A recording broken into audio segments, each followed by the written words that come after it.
이제 다윗이 통일 이스라엘의 왕이 되었습니다. 이스라엘의 왕이 되고 나서 그는 예루살렘 성도 다윗성이라 이름하고 그 성을 수도로 정했습니다. 그리고 우여곡절 끝에 웃사가 죽는 일도 겪고 또 하나님 앞에 회개하고 돌이켜서 언약궤를 어떻게 모셔와야 할지 잘 분별해서 이제는 언약궤까지 하나님의 성전에 모셔 놓았습니다.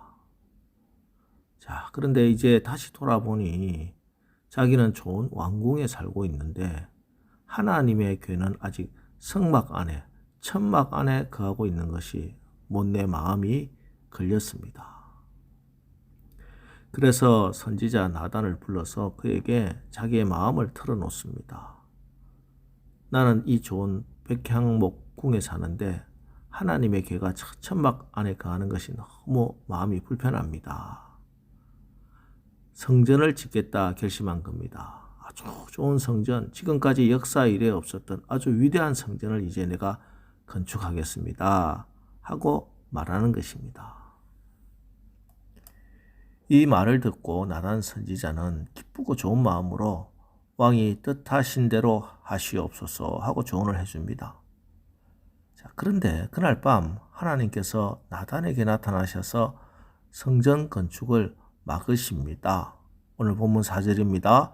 가서 내 종 다윗에게 말하기를 여호와의 말씀이 너는 내가 거할 집을 건축하지 말라.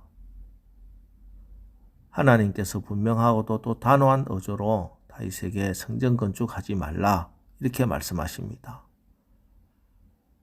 그 이유는 오늘 본문에는 나오지 않지만 나중에 역대상 22장 7절에서 9절에 보면은 다윗이 피를 많이 흘렸기 때문입니다.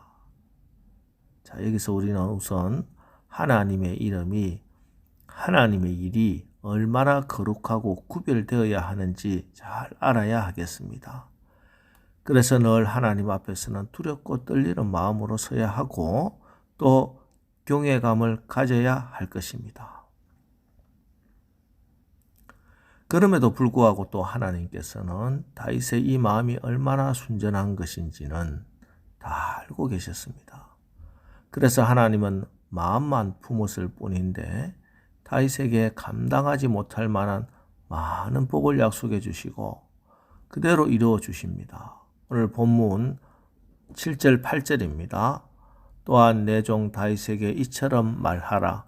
만군의 여호와께서 이처럼 말씀하시기를 내가 너를 목장 곧 양떼를 따라다니던 데에서 데려다가 내 백성 이스라엘의 주권자로 삼고 네가 어디로 가든지 내가 너와 함께 있어 너 모든 대적을 내 앞에서 멸하였은즉 세상에서 존귀한 자들의 이름 같은 이름을 네게 만들어 주리라. 하나님은 목동인 다윗을 세워 이스라엘의 주권자가 되게 하셨고 또 다윗이 어디로 가든지 언제나 그와 함께 하셔서 모든 대적을 다 물리쳐 주셨습니다. 이렇게 지금까지 이스라엘에서 존귀한 자로 만들어 주셨듯이 앞으로도 세상에서는 존귀한 이름이 되게 하겠다 이렇게 약속하시는 것입니다. 여러분 오늘 새벽에 이 말씀, 이 약속의 말씀, 이 축복의 말씀을 아멘으로 받으시기를 바랍니다. 영원하신 하나님 어제나 오늘이나 변함이 없으신 하나님의 그 약속은 시대를 넘어 상황이나 시간에 구애받지 않습니다. 절대 바뀌지 않습니다. 그래서 하나님의 백성은 언제나 승리합니다. 하나님이 싸워주시는데 어찌 피할 수 있겠습니까? 그래서 우리가 해야 할 일은 오직 하나님을 예배하고 기도할 뿐입니다. 하나님을 의지할 뿐입니다. 사무엘 시대의 미스바에서 이스라엘이 예배 드리는 그 자리에 금식하고 기도하는 그 자리에 블레셋 적군들이 쳐들어왔어요.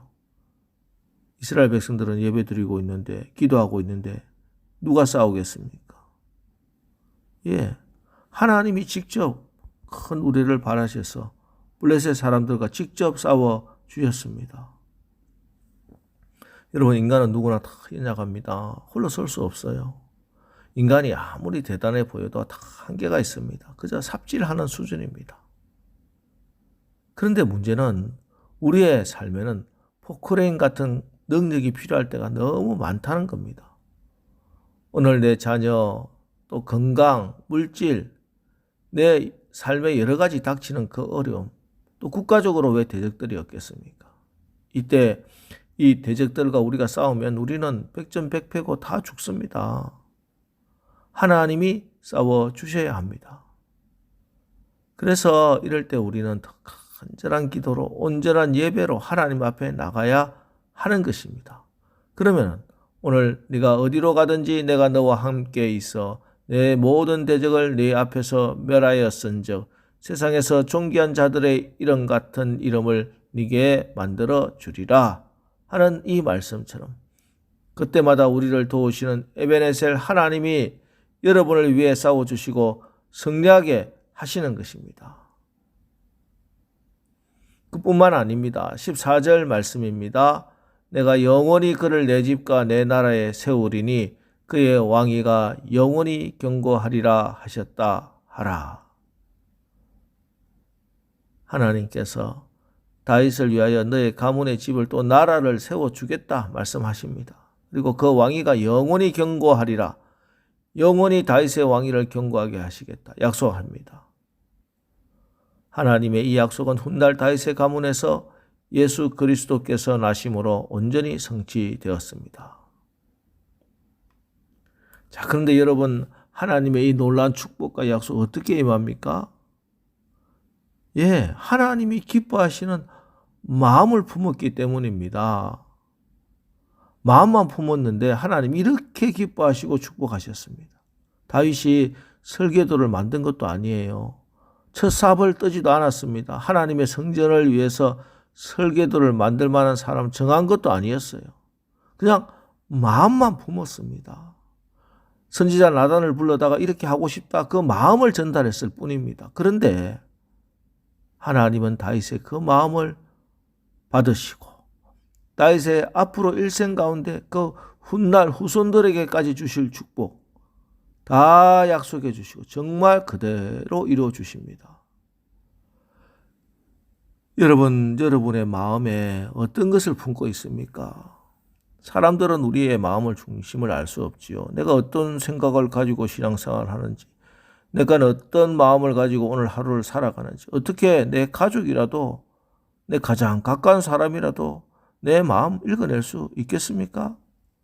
그런데 하나님은 알고 계십니다. 내 마음의 중심이 선한지 악한지, 내 마음의 중심과 내가 하는 말과 행동이 일치하는지 그렇지 않은지 성령께서는 다 알고 계십니다. 다 보고 계시고 알고 계시고 선한 마음에는 하나님께서 반드시 다윗에게 약속하셨던 것처럼 이런 위대한 축복으로 하나님 갚아주실 줄로 믿으시기 바랍니다. 자, 그런데 이 마음이 내 마음대로 내 의지대로 그렇게 되는 것이 아니다 하는 것이 문제죠. 내가 내 마음 지키려고 해도 그렇게 되지가 않습니다. 그럼 어떻게 해야 하겠습니까? 빌립보서 4장 6절 7절 아무것도 염려하지 말고 다만 모든 일에 기도와 간구로 너희 구할 것을 감사함으로 하나님께 아뢰라. 그리하면 모든 지각에 뛰어난 하나님의 평강이 그리스도 예수 안에서 너희 마음과 생각을 지키시리라. 어떤 형편에서도 아무것도 염려하지 말고 모든 일에 구할 바를 감사함으로 하나님께 아뢰야 합니다. 기도를 통해 우리는 인간의 지각을 초월한 하나님의 평강이 그 마음과 생각을 지키시는 것을 체험할 수 있는 것입니다. 그래서 기도가 해답입니다. 여러분 지금 풀기 어려운 문제들 있습니까? 하나님께 마음을 향하고 기도하십시오. 간절하게 하나님께 구하며 행하십시오. 그리고 하나님께 다 맡기십시오. 모든 일에 기도하심으로 하나님의 평강을 체험하십시오. 자, 오늘 하루 살아가시면서 여러분 다윗처럼 순전한 마음 가지고 살아가시고 혹 내 마음을 복잡하게 하는 많은 불편한 마음들이 있다면 오늘 이 성전에서 기도하심으로 오늘 하루를 시작하고 살아가시면서 다 걷어내고 정리하고 깨끗한 마음으로 이 성전을 나가 승리의 삶을 사시길 주님의 이름으로 축원합니다. 자, 기도하겠습니다. 하나님, 우리 하나님은 저희들의 마음의 중심을 보십니다. 때문에 무릇 지킬 만한 것 중에 더욱 내 마음을 지키라 말씀하시고, 또 우리가 염려하지 않고 기도할 때 하나님의 평강으로 우리의 마음을 지켜주신다 약속하셨습니다. 이제 우리가 말씀을 의지하여 오늘 다윗처럼 늘 하나님이 기뻐하시는 진실되고 순전한 마음 지켜나가게 하옵소서.